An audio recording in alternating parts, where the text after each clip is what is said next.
Hey, this is Wild Barb from the Great Wild Radio, and I got some interesting stuff. I was just fishing on Lake Superior. We launched over at Second Landing. Here's kind of a map of that.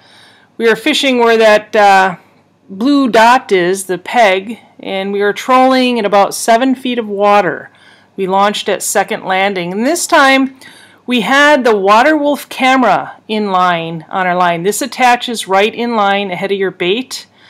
We were fishing weeds. Some of them came up to almost 2 feet below the surface, and we were trying to run the baits right on top of that weed line you can see in the graph. Well, we had this Water Wolf camera attached, and as we're trolling there, all of a sudden our tattle flag on our offshore planer board starts going, and we don't know what's going on. We just assume it's a weed. Later, when we checked this video, we saw this really huge pike chasing the camera. Now, when I talk about the tattle flag on the offshore board, if you're trolling and you get hooked up with weeds or something, a little tattle flag kind of twitches and lets you know something's going on with your bait. This is the tattle flag in the down position. Generally, it's in the up position if your bait is running true.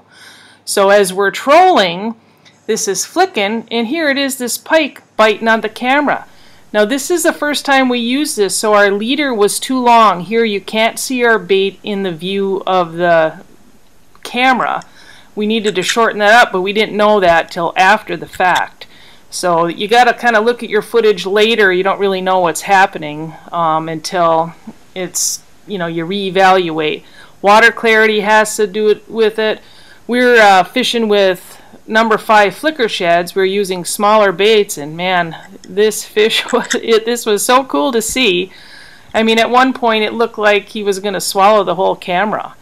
It's really interesting stuff. So we did end up getting a really nice pike. I think it was right around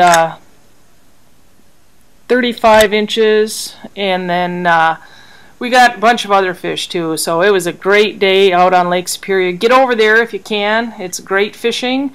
Got this nice pike there, and next up is salmon fishing. We're going to take this camera over to Sheboygan and see what we can do. So check our fishing reports and podcasts. We try to give you lots of information on the Great Wild Radio Show. That's our website there. Check us out on Facebook and our website, greatwildradioshow.com. This is Wild Barb, and thanks for listening.